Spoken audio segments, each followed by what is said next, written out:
ya menunggu ya. Iya Bu. Perkenalkan Bu, saya Cindy Ravina, bidan yang bertugas pada siang hari ini ya Bu ya.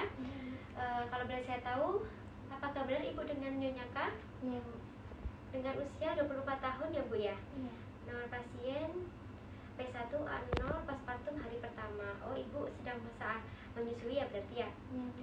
Oke, kalau boleh saya tahu ada yang bisa saya bantu Ibu? Jadi gini Bu, saya baru saja melahirkan, namun saya belum mengerti mengenai pemberian ASI.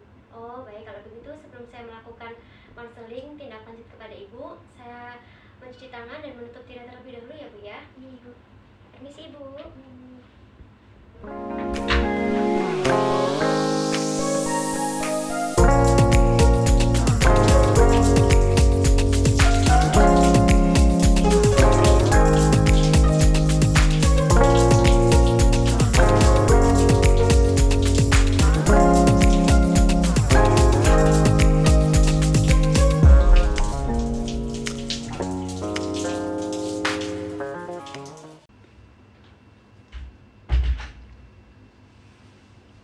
Baik Ibu, saya sudah mencuci tangan ya Bu ya. Iya Bu. Nah di sini saya akan menjelaskan tentang apa yang akan saya berikan edukasi kepada Ibu ya. Di sini saya akan menjelaskan tentang bagaimana cara pemberian ASI kepada bayi agar bayi tidak rewel begitu ya Bu ya. Dan tujuannya agar Ibu dapat memahami dan mengerti bagaimana cara menyusui eksklusif, yaitu dengan cara menyusui teknik yang benar dan bayi bisa tidak rewel, juga dapat menyusui dengan nyaman begitu ya Bu ya. Nah, di sini ada beberapa yang harus saya jelaskan kepada Ibu tentang ASI. ASI yaitu air susu ibu ya Bu ya. Yang bagaimana itu ASI itu sangat penting bagi tubuh dan gizi bayi. Di antaranya ASI juga bermanfaat sebagai nutrisi pada bayi, daya tahan tubuh, meningkatkan kecerdasan pada bayi, meningkatkan jalinan kasih sayang antara ibu dengan bayi, lalu penghematan biaya terutama ya Bu ya.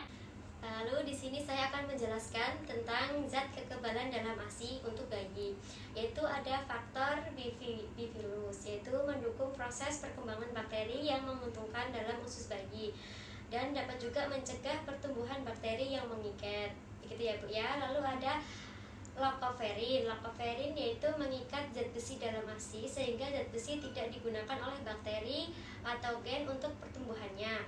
Lalu juga zat kekebalan anti alergi, mengandung zat antivirus polio dan membantu pertumbuhan selaput usus bayi sebagai perisai untuk menghindari zat-zat merugikan yang masuk ke dalam peredaran darah pada bayi. Lalu di sini saya akan menjelaskan tentang jenis-jenis ASI. Di sini ada kolostrum yang merupakan cairan pertama kental dengan warna kekuning-kuningan dibanding susu matur. Disekresi hari ke-1 sampai ke-3 bisa dipanaskan dalam penggumpalan, sedangkan ASI matur tidak ya Bu ya.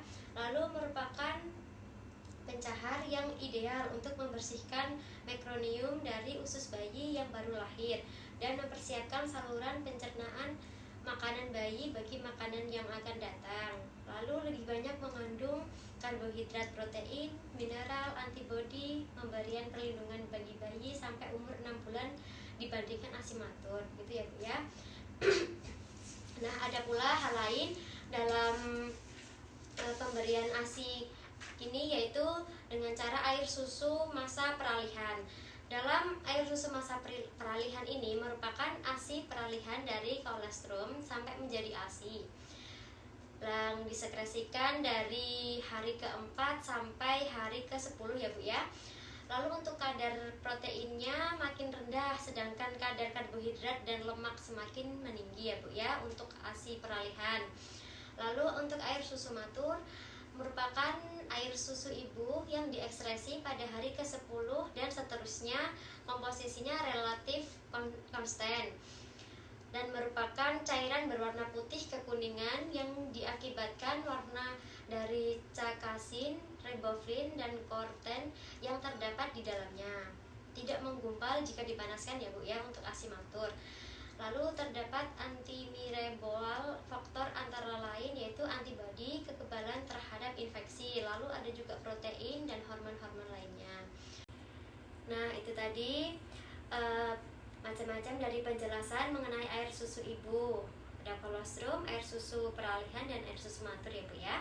Lalu di sini saya akan menjelaskan juga cara memperbanyak produksi ASI, yaitu yang pertama, bayi menyusu setiap 2 jam selama 10-15 menit di setiap payudara ibu. Jadi ibu bisa gantian untuk menyusui ya Bu ya.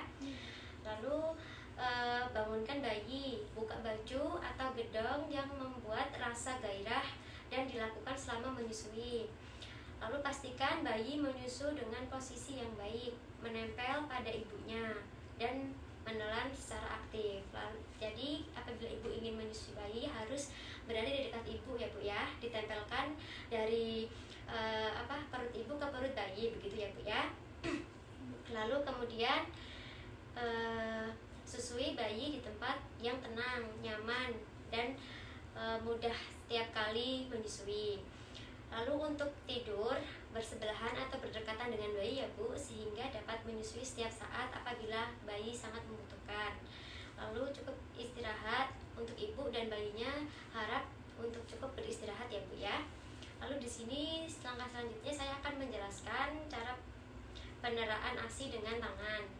Yang pertama, siapkan cangkir atau gelas yang bertutup yang telah dicuci dengan air mendidih atau dengan hal-hal steril. Lalu payudara dikompres dengan kain atau handuk yang hangat ya Bu ya. Lalu dimasukkan dengan kedua telapak tangan dari pangkal ke arah kalangan payudara. Lalu dengan ibu jari di sekitar kalangan payudara bagian atas dan jari telunjuk pada sisi yang lain. Kemudian daerah kalang payudara ditekan ke arah dada. Lalu untuk cara pemerasannya yaitu dari arah sini ke kalangan payudara lalu memutar. Gini ya Bu ya. Ini untuk cara pemerasan ASI payudara. Setelah itu di bagian ujung sini ibu tekan, lalu ibu giniin. Jadi ibu tekan gini. Jangan ditekan bagian puting ya Bu ya. Nanti akan lecet. Jadi begitu ya Bu ya untuk cara pemerasan ASI.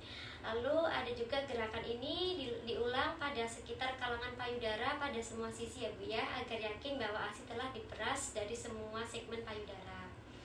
Nah, yang selanjutnya cara penyimpanan dan pemberian ASI perah untuk bayi. Harap disimpan di udara terbuka atau bebas 6-8 jam. Diletakkan di lemari es 40 derajat Celcius 24 jam. Untuk ASI yang telah didinginkan, bila akan dipanaskan tidak boleh direbus ya Bu ya, karena kualitasnya akan menurun, yaitu unsur kekebalannya.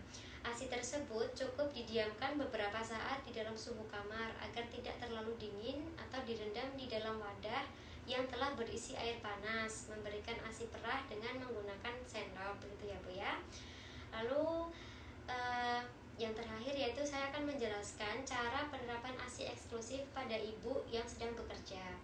Yang pertama, selama cuti hanya memberi ASI saja ya Bu ya. Jadi jangan menambah formula atau susu sambung lainnya. Lalu yang kedua, sebelum masa cuti habis ubah pola minum bayi dengan ASI perah. Yang ketiga, sebelum berangkat kerja susui bayinya terlebih dahulu.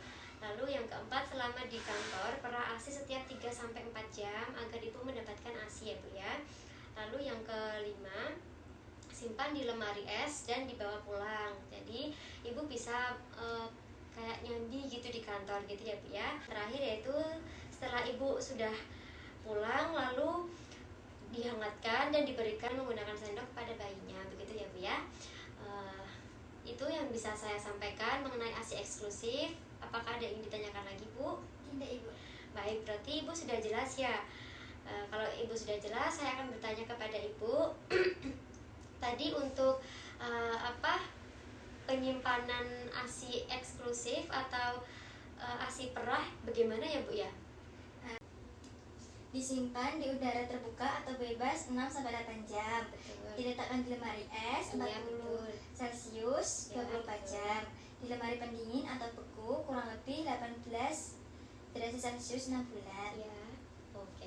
Baik, kalau begitu Ibu sudah mengerti ya cara penyimpanan ASI perah. Nah, kalau sudah tidak ada yang ingin ditanyakan, cukupkan sekian saya Ibu ya. Apabila nanti Ibu ada yang ingin bantu lagi atau ada yang ingin ditanyakan, Ibu bisa datang kemari dengan saya atau dengan petugas atau bidan yang lain ya Bu ya. Begitu informasi yang bisa saya sampaikan. Kurang lebihnya saya mohon maaf ya Bu. Saya izin pamit kembali ke ruangan saya ya Bu ya. Baik, selamat siang Ibu. Selamat siang, Bu. Mari ya Bu.